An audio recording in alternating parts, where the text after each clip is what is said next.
दोस्तों, भगवान शिव और माता पार्वती एक बार कैलाश पर्वत पर बैठे थे तो भगवान शिव माता पार्वती से कहते हैं, हे पार्वती, मनुष्य कितना भी गरीब क्यों ना हो, इन चार व्यक्ति को अपने साथ हमेशा रखना चाहिए, इनका कभी अपमान नहीं करना चाहिए। फिर माता पार्वती कहती है, हे देवों के देव महादेव, इस कलयुग में वो कौन चार व्यक्ति है जिसे किसी भी मनुष्य को अपने साथ रखने चाहिए। फिर भगवान शिव कहते हैं, हे पार्वती, आज मैं पृथ्वी लोक पर एक सर्प का रूप धारण करके एक बूढ़ी महिला के पास जाऊंगा। वो बूढ़ी महिला कितने वर्षों से मेरी आराधना कर रही है। हे देवी, अगर आप इसे ध्यान से सुनेंगे तो आपको पता चलेगा कि मनुष्य उन गलतियों से बचेंगे जो मनुष्य को बड़े पाप का भागीदार बना देती है। और मैं ये भी बताऊंगा कि कैसे गरीबी में इंसान कौन सी गलतियां कर बैठता है जिनके कारण वो हमेशा गरीबों के चक्रव्यूह में फंसा रहता है। इसलिए हे देवी, इस कहानी के जरिए पृथ्वी लोक पर हर मनुष्य को ये अमूल्य जानकारी मिलने वाली है।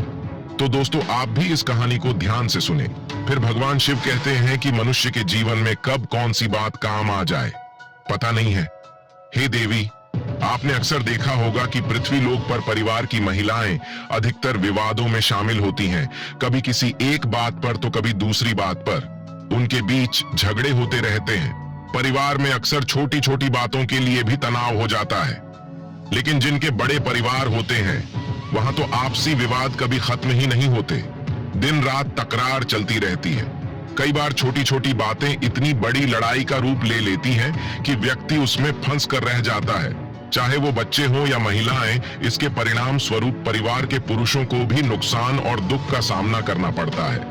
मनुष्य का झगड़ा छोटा हो या बड़ा, इसमें आर्थिक समय और शारीरिक हानि उठानी पड़ती है।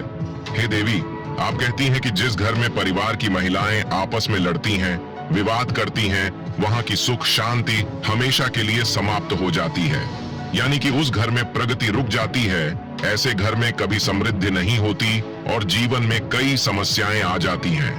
दोस्तों, अगर आप ये कहानी सुन रहे हैं तो पूरा सुनिए, इसे आधा अधूरा छोड़कर जाने की गलती मत करिएगा, क्योंकि इस पवित्र कथा को पूरा सुनने से मनचाहा फल की प्राप्ति होगी। इसलिए इस कथा को पूरा सुने। अगर आप शिव भक्त हैं तो भोलेनाथ का अनादर न करें। तो चलिए कहानी शुरू करते हैं। भगवान शिव कहते हैं कि एक गांव में एक वृद्ध महिला अपने दो बेटों के साथ रहती थी। उसका पति पहले ही गुजर चुका था और उनके पास केवल दो बेटे ही थे। इस प्रकार उनके परिवार में कुल 3 सदस्य थे। उनकी जमीन भी बहुत कम थी। वो अपने बेटों के साथ मिलकर उस छोटी सी जमीन पर काम करती थी। उसके बेटे बहुत मेहनती थे। उन तीनों का जीवन उस छोटी सी जमीन से चलता था। समय के साथ जब बेटे विवाह योग्य हो गए तो उस वृद्ध महिला ने उनकी शादी करवा दी। घर में 2 बहुएं आ गई। कुछ समय तक सब कुछ अच्छा चल रहा था। घर में बहुत प्रेम था और सभी मिलजुल कर रहते थे। लेकिन जैसे जैसे समय बीतता गया, दोनों बहुओं में आपस में झगड़ा होना शुरू हो गया। कभी किसी बात को लेकर तो कभी किसी बात को लेकर। बड़ी बहू छोटी बहू से कहने लगती कि तुम ऐसा करती हो, वैसा करती हो, तो उन्होंने हमारे साथ ये कर दिया, वो कर दिया। इन्हीं बातों को लेकर के बड़ी बहू भी छोटी बहू से उल्टी सीधी बातें कहती रहती थी और लड़ाई होती रहती थी। एक दिन छोटी बहू को जब मौका लग जाता है तो वो बड़ी बहू से लड़ बैठी थी और कहती थी कि तूने घर का ये काम नहीं किया, वो काम नहीं किया। कभी कहती कि तू अपने हिस्से का काम कर, मैं अपने हिस्से का करूंगी। कभी कहती कि तू आराम से पड़ी रहती है और मैं पूरे दिन काम में लगी रहती हूँ। इसी कारण से छोटी बहू बड़ी बहू से झगड़ा होने लगता था। अब ये उनका रोज का काम हो चुका था। वो दोनों बहुएं हमेशा किसी न किसी बात पर आपस में झगड़ती रहती थीं। अब तो वृद्ध महिला भी इन बहुओं के झगड़ों को देखकर काफी परेशान हो चुकी थी। उन्हें लगने लगा कि उनके बेटों की पत्नियां बहुत झगड़ा करती हैं। उन्होंने इस बारे में अपने बेटों से बात की। बेटों ने उन्हें समझाने की कोशिश की, पर इसका उन पर कोई असर नहीं हुआ। एक दिन उस वृद्ध महिला ने सोचा कि जब हम 3 लोग घर में रहते थे तो थोड़ी सी जगह में हमारा गुजारा हो जाता था, और अब हम 5 लोग हो गए हैं, इसलिए हमारा घरेलू खर्च पूरा नहीं हो पा रहा। शायद यही कारण है कि झगड़ा हो रहे हैं। इसी वजह से वृद्ध महिला ने अपने दोनों बेटों से कहा, बेटा तुम लोग परदेश चले जाओ और कोई नौकरी ढूंढकर पैसे कमाओ ताकि धन लेकर आ सको और ये झगड़ा खत्म हो सके। क्योंकि जब घर में पैसा आएगा तो जरूरतें पूरी होने लगेंगी और आपसी लड़ाई रुक जाएगी। अक्सर कहा जाता है कि घर में लड़ाई झगड़े का एक ही कारण होता है, पैसे की कमी। जब व्यक्ति के पास पैसे नहीं होते हैं, उसकी रोजमर्रा की जरूरत पूरी नहीं होती, तो वो परेशान होने लगता है। दूसरा कारण है लड़ाई झगड़े का मूल कारण ये भी होता है, व्यक्ति जरूरत से ज्यादा यदि खाली बैठा रहे तो फिर उसके दिमाग में खुरापात ही आती है और फिर वो किसी से भी लड़ झगड़ कर ही शांत होता है। तीसरा कारण है जब व्यक्ति ज्यादा चालाकी करता है, यानी व्यक्ति अपनी जिम्मेदारियों से भागता है, अपने हिस्से के काम से जी चुराता है, सिर्फ बैठकर खाने की इच्छा करता है, तो लाजमी है उस घर में लड़ाई झगड़ा तो होगा ही। चौथा कारण है जब व्यक्ति ईर्ष्या करता है, जब कोई दूसरे व्यक्ति को तरक्की करते हुए देखता है और खुद को आगे नहीं बढ़ा पाता है, तो फिर उसे जलन होने लगती है और वैसी स्थिति में लड़ाई झगड़ा ही करता है और वो लोग अपना अधिकतर समय लड़ाई झगड़ा और चुगली में बीताता है। दोस्तों, दोनों पुत्रों ने वृद्ध महिला की इच्छाओं का सम्मान किया। वृद्ध महिला से अनुमति लेकर और अपनी अपनी पत्नियों को ये समझाकर कि हमारे ना रहने पर वे हमारी माँ का ध्यान रखेंगे, वो पैसा कमाने के लिए प्रदेश चले गए। दोस्तों, उनकी दोनों बहुएं अभी भी देवरानी जेठानी में नहीं बनती थीं।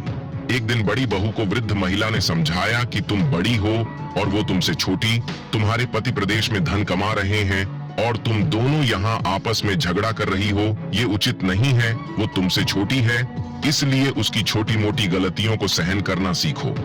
कहा जाता है कि क्षमता, धीरज रखना बड़ों को शोभा देती है। अगर छोटी गलती कर दे तो उसे क्षमा करो और समाओ, क्योंकि तुम बड़ी हो और जो बड़े होते हैं वे सदैव सम्मान के पात्र होते हैं।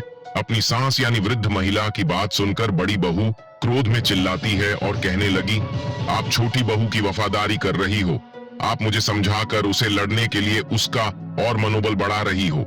अगर ये बात वो सुन लेगी तो वो और ज्यादा लड़ेगी और ज्यादा उत्पादत करेगी और हमें भी फिर परेशान करेगी।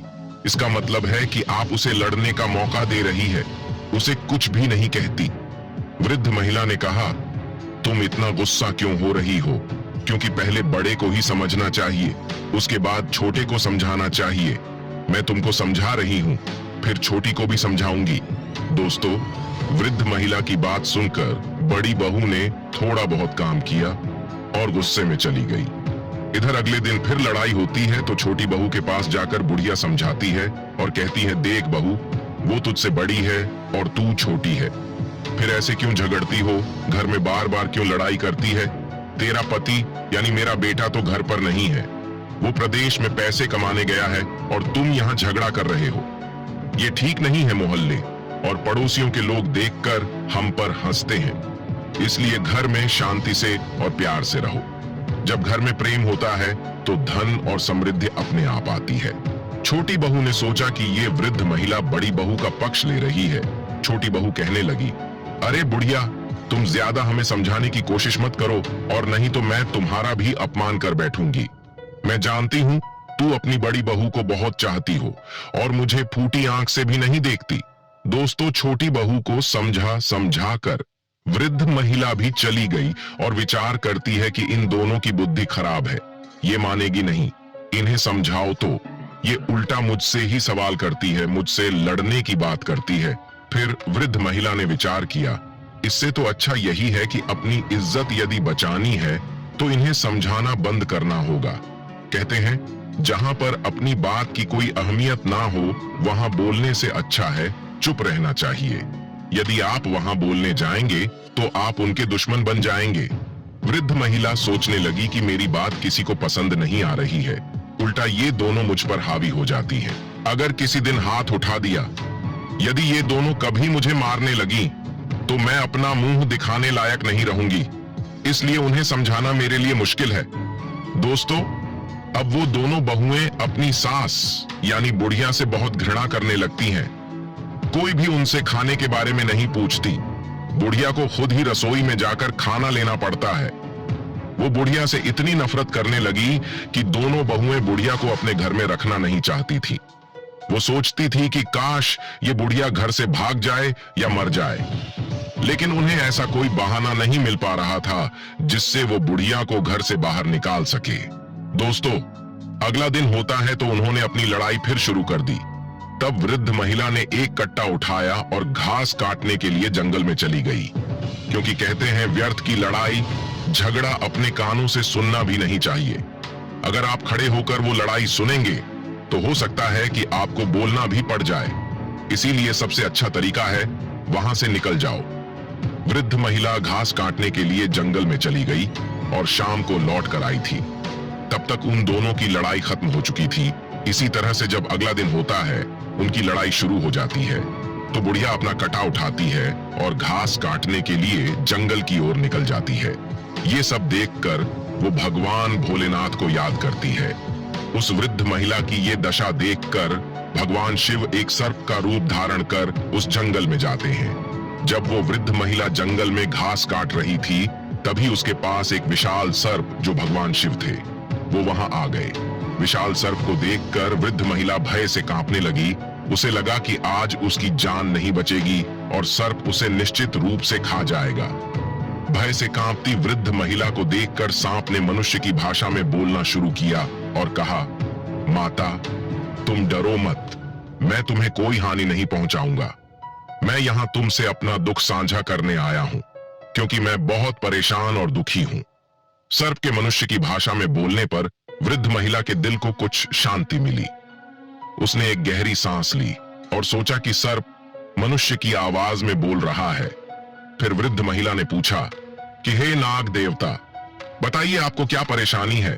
तब नाग कहने लगा, हे माता, कई दिनों से मैं भूखा हूं, मुझे खाने के लिए कुछ नहीं मिल रहा है।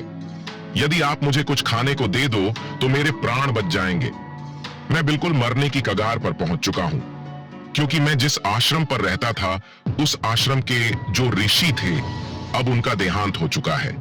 वो एक गाय पालते थे, उस गाय का दूध मुझे पिलाते थे और स्वयं भी पीते थे, उसी से मैं जीवित था। लेकिन हमारा पालन करने वाले, मुझको दूध पिलाने वाले हमारे जो ऋषि थे वो अब इस दुनिया को छोड़कर चले गए। यदि आप मेरे लिए कहीं से भी दूध ला सके तो ये आपकी बड़ी कृपा होगी। हमारी जान को बचा लीजिए और यदि थोड़ा दूध मिल जाए तो हमें पिला दीजिए। दोस्तों, जब वृद्ध महिला ने ये सुना तो नाग के दुख को सुनकर बुढ़िया की आंखों में आंसू आ गए और उसने कहा, हे नाग देवता, आप चिंता ना करें, आज मैं आपको दूध अवश्य पिलाऊंगी। आप यहीं पर रुको, मैं आपके लिए दूध लेकर आती हूँ।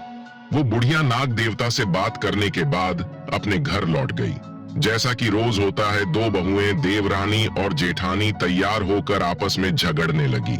इस बीच बुढ़िया सोचने लगी कि किसके घर से दूध लेकर जाऊं।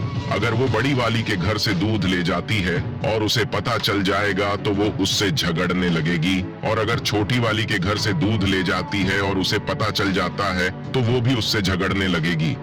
आखिरकार उसने सोचा कि वो एक दिन बड़ी वाली के घर से और दूसरे दिन छोटी वाली के घर से दूध लेकर जाएगी, इसलिए उन्हें पता भी नहीं चलेगा और मैं नाग देवता को दूध पिला दिया करूंगी। दोस्तों, वृद्ध महिला ने वैसा ही किया। बड़ी वाली के घर से उसने थोड़ा सा दूध लिया और दूध को लेकर कटे में छुपाकर घास लेने के लिए जंगल में चली गई।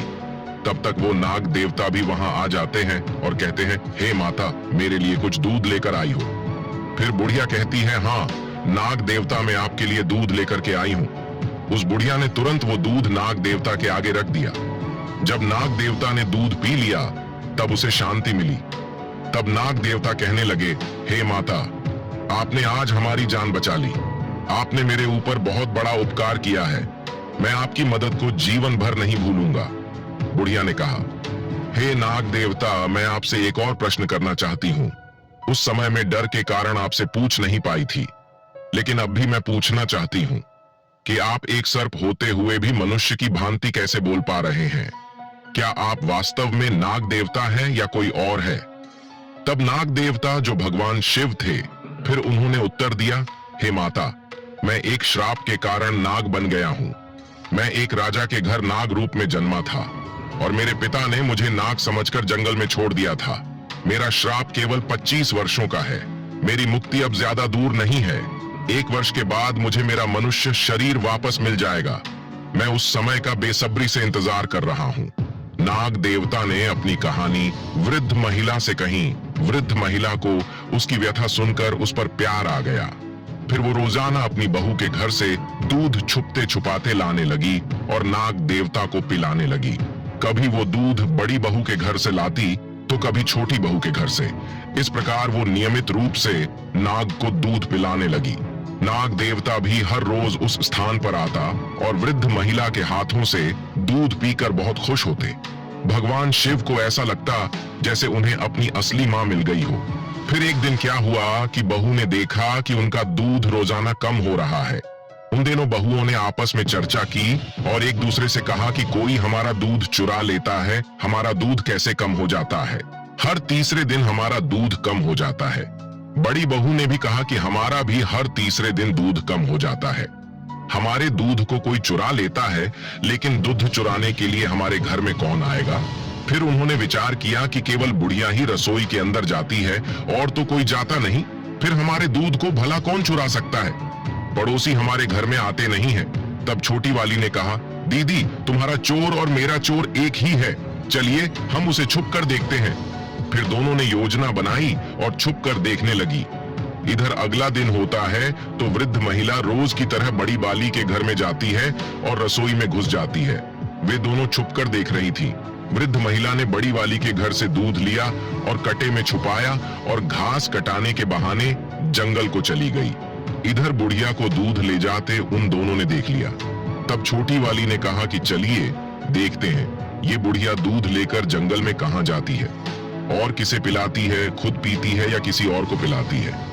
वृद्ध महिला जंगल में चली जा रही थी। उसके पीछे पीछे दोनों बहुएं गुप्त रूप से उसे देखने के लिए आगे बढ़ती जा रही थी। वृद्ध महिला उस स्थान पर पहुंची जहां वो प्रतिदिन घास काटा करती थी और जहां वो नाग को अक्सर दूध पिलाया करती थी। इस बीच दोनों बहुएं दूर से छुपकर देख रही थीं कि बुढ़िया के पास एक विशाल और भयानक सर्प आया और बुढ़िया उसे दूध पिलाने लगी। सर्प दूध पीने लगा। जब बहू ने देखा कि बुढ़िया उस खतरनाक सर्प को दूध पिला रही है और वो सर्प तो बहुत ही बड़ा था, ऐसा सर्प उन्होंने कभी नहीं देखा था। सर्प को दूध पीते देखकर वे दोनों घबरा गए। डर के मारे उनके पैरों तले जमीन खिसक गई। उन्होंने कहा, लगता है ये सर्प कोई दैत्य है और ये बुढ़िया भी कोई चुड़ैल लगती है, बल्कि हमारी सासू माँ लगती नहीं है। कहीं ऐसा ना हो कि ये बुढ़िया हमें और हमारे बच्चों को भी खा जाए। हम आज इसे घर में नहीं घुसने देंगे। दोस्तों, उन दोनों को बहाना मिल चुका था। ऐसा निर्णय लेने के बाद वे दोनों बहुएं अपने घर चली आईं। इधर बुढ़िया नाग देवता को दूध पिलाती है और घास लेकर अपने घर की ओर चल देती है। और घर पर पहुंची तो देखा कि घर का द्वार बंद था और दोनों बहुएं जो थीं डंडा लेकर भीतर खड़ी हुई थीं। घर जाकर बुढ़िया ने कुंडी खटखटाई तो दोनों बहुओं ने दरवाजा खोला। बुढ़िया ने देखा कि दोनों बहुएं अपनी साड़ी का पल्ला अपनी कमर में बांधे खड़ी है और हाथ में डंडा पकड़ रखा है। बुढ़िया ने देखा कि ये क्या मंजर है, इन दोनों का ये कैसा रूप है, ये हाथ में लाठी क्यों पकड़े हुए हैं। इस पर बुढ़िया ने पूछा कि तुम दोनों ऐसे क्यों खड़ी हो। तो दोनों ने एक साथ जवाब दिया, अरे बुढ़िया तू तो एक चुड़ैल है, एक दिन तू हमें खा जाएगी, हमारे बच्चों को भी मार डालेगी। बुढ़िया ने कहा, अरे बहू क्या तुम पागल हो गई हो, मैं तुम्हारी सास हूं, कोई डायन नहीं जो तुम्हारे बच्चों को खा जाऊंगी। अरे तुम्हारे बच्चे तो मेरे पोता पोती हैं जो मुझे मेरे बेटों से भी ज्यादा प्यारे हैं और तुम ऐसी क्या बातें कर रही हो। तब वो दोनों बहुएं कहने लगी, अरे बुढ़िया हमें पागल मत बनाओ, हमने तुम्हें देख लिया है, तू एक खतरनाक सर्प को दूध पिलाती हो, हमारे घर से चोरी करके दूध ले जाती हो और उस सर्प को पी लाती हो। वो सर्प कोई राक्षस है और तू उसके साथ में कोई चुड़ैल या डायन है और अब हम तेरा विश्वास बिल्कुल नहीं करेंगे। आज के बाद तुम्हारे लिए इस घर में कोई जगह नहीं है, तुम्हें इस घर में हम घुसने नहीं देंगे और ज्यादा जबरदस्ती की तो यहाँ से फिर जिंदा बचकर नहीं जाओगी। इसलिए अच्छाई इसी में है कि तू यहाँ से सीधे वापस चली जा, आज से तेरा हमसे कोई संबंध नहीं। दोस्तों, बुढ़िया ने दोनों बहुओं को बहुत समझाया। फिर बुढ़िया कहने लगी, तुम लोग जो सोच रही हो ऐसा कुछ भी नहीं है, ये मेरा घर है और हमें अंदर आने दो।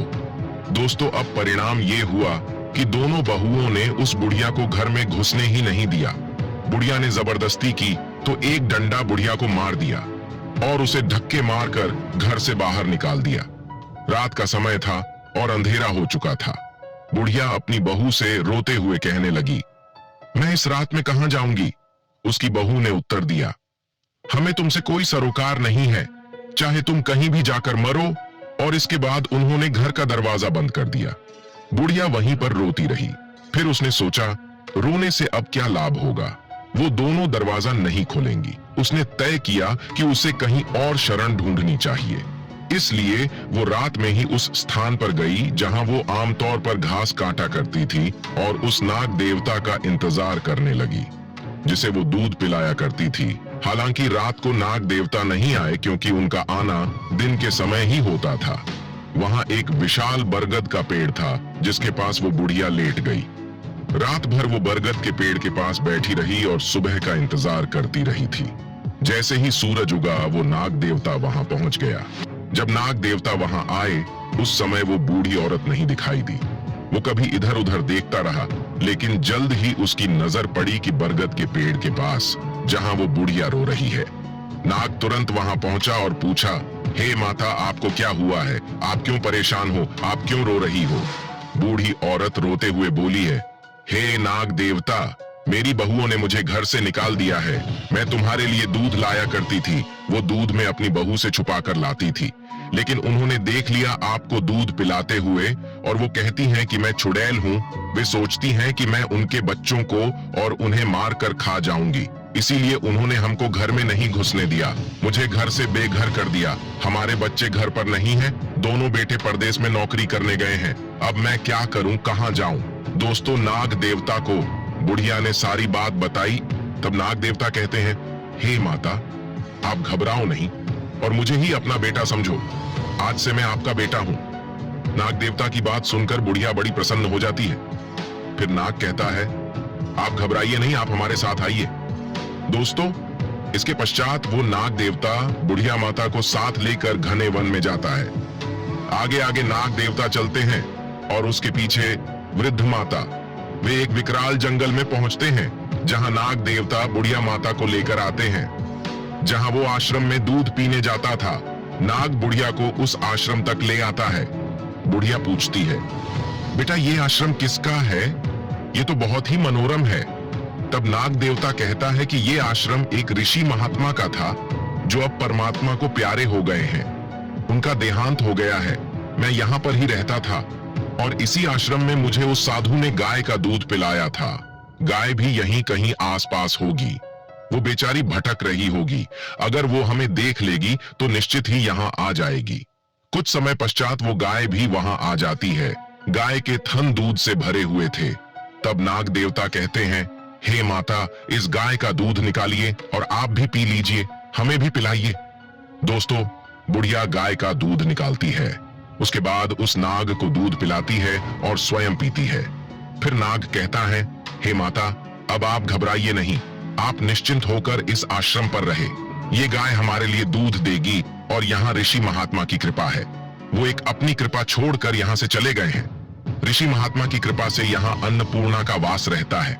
यहाँ पर रहने वाले को किसी चीज की कोई कमी महसूस नहीं होती है। खाने पीने की हर चीज यहाँ उपलब्ध होती है। आप कुछ भी खाएं, कुछ भी बनाएं। दोस्तों, ये सुनकर बुढ़िया और भी ज्यादा खुश हो जाती है और फिर अपने बेटे नाग देवता के साथ में वो बिढ़ाया वहीं आराम से रहने लगती है। नाग देवता हर दिन घूमने निकल जाता था और शाम को वापस आ जाता था, जबकि बुढ़िया और गाय वहीं चैन से रहते थे। गाय भी हर रोज घास खाने जाया करती थी और शाम को वापस लौट आती थी। शाम के समय वे तीनों एक साथ बैठकर भोजन करते थे और आश्रम में प्यार से रहते थे। लेकिन एक दिन की बात है, नाग देवता जो हर दिन की तरह घूमने गया था, शाम को वापस नहीं आया। इससे बुढ़िया को बहुत चिंता होने लगी क्योंकि वे तीनों साथ में भोजन किया करते थे। शाम को गाय तो आ गई, लेकिन नाग देवता नहीं आए। बुढ़िया इंतजार करती रही कि उसका बेटा नाग देवता इतना अंधेरा हो जाने के बावजूद भी वापस नहीं आया। दोस्तों, बुढ़िया रात भर अपने बेटे नाग देवता का इंतजार करती रही। उसने कुछ भी नहीं खाया, पूरी रात भूखी रही, लेकिन फिर भी वो नाग देवता लौटकर नहीं आए। अगला दिन होता है तो स्वयं बुढ़िया नाग देवता को ढूंढने के लिए जंगल की ओर चल देती है। बुढ़िया नाग देवता को ढूंढते ढूंढते जंगल में निकल गई। जंगल में उसने देखा कि वहीं उसका बेटा नाग देवता जमीन पर गिरा पड़ा था और वो नाग देवता उस पेड़ की टहनियों में दबा हुआ था। नाग देवता को टहनियां के नीचे दबा हुआ देखकर बुढ़िया व्याकुल हो जाती है और गाय की सहायता से टहनियों को हटती है। दोस्तों, वो नाग देवता काफी घायल और जख्मी हो चुके थे। बुढ़िया पूछती है, बेटा सब कैसे हुआ? इस पर नाग देवता अपनी पूरी कहानी बताता है। हे माता, मैं जब शाम को आश्रम लौट रहा था तो एक भयानक तूफान आ गया। तूफान के आने से मैं एक पेड़ पर चढ़ गया, लेकिन तूफान के झोंके से वो पेड़ गिर गया और मैं उसके नीचे दब गया। मैंने निकलने की बहुत कोशिश की पर सफल नहीं हो पाया। मैं सोचता रहा कि मेरी माँ मेरा इंतजार कर रही होगी, पर मैं बाहर नहीं आ पाया। मुझे चोट भी लग गई। इसके बाद बुढ़िया कहती है, बेटा तुम घबराओ नहीं, आओ मैं तुम्हारी चोट का इलाज कर देती हूँ। दोस्तों, इस तरह से बुढ़िया अपने नाग देवता को आश्रम ले जाती है और कुछ औषधि को पीसकर लाती है। फिर वो इन्हें मिलाकर एक लेप तैयार करती है और उस नाग के घायल शरीर पर लगा देती है। रोजाना इस लेप को लगाने से धीरे धीरे उसके घाव भरने लगते हैं। इस लेप को लगाते हुए बुढ़िया ने उसे पूरी तरह से ठीक कर दिया। 1 साल बीत जाने के बाद भगवान शिव नाग देवता का रूप छोड़कर फिर एक मनुष्य के रूप में आ जाते हैं। अब वो बेहद ही सुंदर राजकुमार बन जाते हैं। उन्हें एक सुंदर और रूपवान राजकुमार के रूप में देखकर बुढ़िया बहुत खुश होती है और बार बार उन्हें प्यार से छूती है। बुढ़िया माता की खुशी का ठिकाना नहीं रहा। फिर वो कुछ दिनों तक उस आश्रम में रहते हैं। इसके बाद एक दिन बुढ़िया कहती है, बेटा अब हमें तुम्हारे पिता के पास ले जाना चाहिए। फिर बुढ़िया ने पूछा कि तुम कहाँ के रहने वाले हो? तुम्हारे पिता कैसे हैं? तुमने कहा था कि तुम एक राजा के बेटे हो। चलो देखते हैं कि तुम्हारे पिता कैसे हैं और तुम्हारी माँ कैसी है। दोस्तों, तब नाग देवता से बना हुआ राजकुमार कहने लगा, नहीं मैं बाहर नहीं जाऊंगा। उस पिता को देखकर क्या करूंगा जिस पिता ने हमें जंगल में फेंक दिया था। तब बुढ़िया ने समझाया है, बेटा उस समय तुम एक नाग देवता रूप में थे। उस समय तुम्हारे पिता ने डर से तुम्हें छोड़ दिया होगा, लेकिन अब तुम एक मनुष्य के रूप में हो तो तुम्हें देखकर तुम्हारे माता पिता बड़े खुश हो जाएंगे। इसलिए बेटा तुम वहां चलो, इसी बहाने से मैं भी तुम्हारे माता पिता से मिल लूंगी। दोस्तों, भगवान शिव जो राजकुमार थे वो बुढ़िया माता को लेकर अपने राजमहल को चल देते हैं। चलते चलते जब वो अपनी राज्य में पहुंचते हैं तो वहां के लोग उन्हें देखकर उस पर मोहित हो जाते हैं। सब लोग सोचने लगते हैं, काश ये खूबसूरत राजकुमार हमारा होता, कितना भला होता। वे दोनों उस शहर में प्रवेश करते हैं और वहां के चौकीदार से मिलकर पूछते हैं कि हमें राजा से मिलना है। चौकीदार उन्हें राजा के मंत्री के पास ले जाते हैं। मंत्री के पास पहुंचकर बुढ़िया माता और राजकुमार ने राजा से मिलने की इच्छा जताई। उन्होंने कहा, मंत्री जी हम यहाँ के राजा और रानी से मिलना चाहते हैं, वो कहाँ है? इस पर मंत्री ने उत्तर दिया, बेटा हमारे राजा और रानी इस समय मिलने के योग्य नहीं है। उनकी स्थिति बहुत खराब है। राजा स्वयं अपने राज्य की देखभाल नहीं कर पा रहे हैं। यहाँ का सिंहासन खाली पड़ा है। तब राजकुमार ने जिद की और बुढ़िया ने भी कहा कि नहीं मंत्री, कोशिश करिए कि हम उनसे मिल सके। हमारा उनसे मिलना बहुत जरूरी है। तब मंत्री कहता है कि राजा साहब बहुत बीमार है। ये बात 25 साल पुरानी है। रानी ने एक सर्प को जन्म दिया था। राजा साहब ने जब सर्प को देखा तो वो बड़े भयभीत भी हुए। उन्हें बड़ा बुरा लगा। रानी के लिए तो वो सर्प भी प्यारा था, क्योंकि माँ के लिए उसका बच्चा कैसा भी हो उसके लिए प्रिया होता है। लेकिन राजा ने सोचा कि ये बात समझ के कि लोग क्या कहेंगे, तो राजा के घर में पुत्र की जगह एक सर्प पैदा हुआ है तो सभी प्रजा हमसे घृणा करेगी। इसीलिए राजा ने उस सर्प को जंगल में फेंक दिया और तब से राजा रानी जो है उनका शरीर सूख कर काटा हो गया है और राज सिंहासन को उन्होंने छोड़ दिया है। कभी सिंहासन पर विराजमान नहीं होते और अपने महल में राजा रानी बुरी तरीके से मायूस अवस्था में पड़े रहते हैं। जब उस राजकुमार ने यह सुना तो उसने मंत्री से अनुरोध किया कि अगर वो उनसे मिलवा दें तो बहुत कृपा होगी। तो दोस्तों, मंत्री उस राजकुमार उस बुढ़िया माता के साथ राजा और रानी के पास ले जाता है, जहां उस लड़के के माता पिता निराशा में लेटे हुए थे। महल में लेटे लेटे उनका शरीर गल गया था और वो सदा चिंता में डूबे रहते थे। दोस्तों, फिर राजकुमार उस बुढ़िया के साथ राजा और रानी के पास जाता है और उनके पैर छूता है। जब राजकुमार अपने माता पिता के पैरों को छूता है तो राजा और रानी में एक संवेदना की लहर दौड़ जाती है। ये तो मेरा पुत्र नहीं है, साक्षात भगवान भोलेनाथ है। मेरे पुत्र का तो निधन हो गया था, उसके बाद मेरी सुध बुध खो गई थी। जैसे ही भगवान शिव का स्पर्श होता है, एक ऐसी शक्ति आती है, दोनों एकदम से उठकर बैठ जाते हैं और कहते हैं कि बेटा, तुम कौन हो, कहां से आए हो? तुमने जब हमारे पैरों को छुआ तो हमारे अंदर किसी शक्ति का आगमन हुआ। तुम कौन हो बेटा, अपना परिचय दो। तब भगवान शिव अपने रूप में प्रकट हो जाते हैं और उन्हें सारी बात बताते हैं। फिर कहते हैं, ये बुढ़िया मात का ख्याल आप लोग रखेंगे, और वहां से अंतर्ध्यान हो जाते हैं। दोस्तों, इतनी कहानी सुनाने के पश्चात राजा और रानी कहते हैं कि इंसान को कभी भी ये 4 चीज नहीं छोड़नी चाहिए। पहला बच्चा, दूसरा बुजुर्ग, तीसरा पागल और चौथा मेहमान। इन्हें कभी भी अपने घर से नहीं निकलना चाहिए। राजा ने सभी को ये सूचना दे दी कि अब से राजगद्दी पर बैठेंगे। अगले दिन राजा ने उसका राज्याभिषेक किया।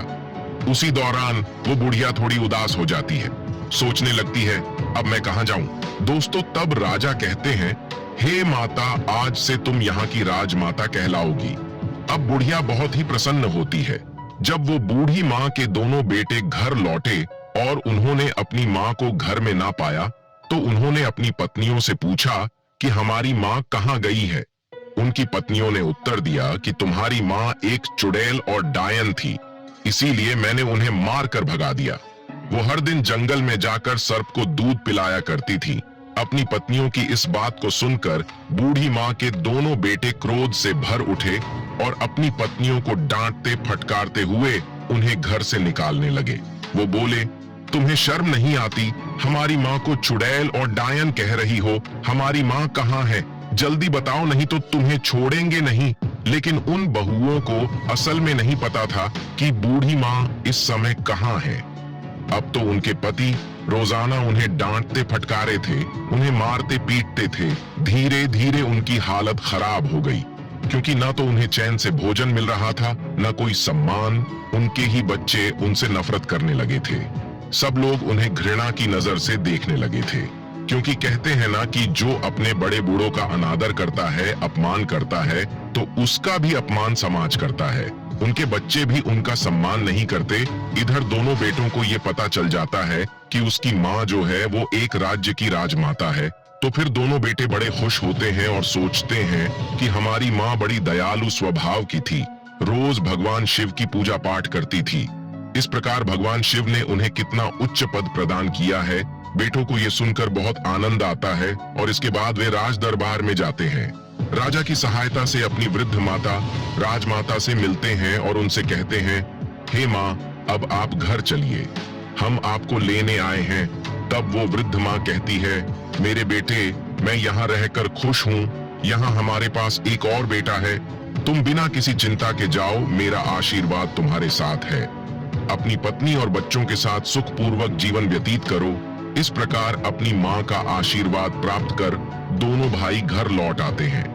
वृद्ध माँ का बेटा और पोता तो अपने जीवन में खुश थे, लेकिन उनकी बहुएं दुखी थीं। भगवान शिव उन्हें अपने कर्मों का फल दे रहे थे।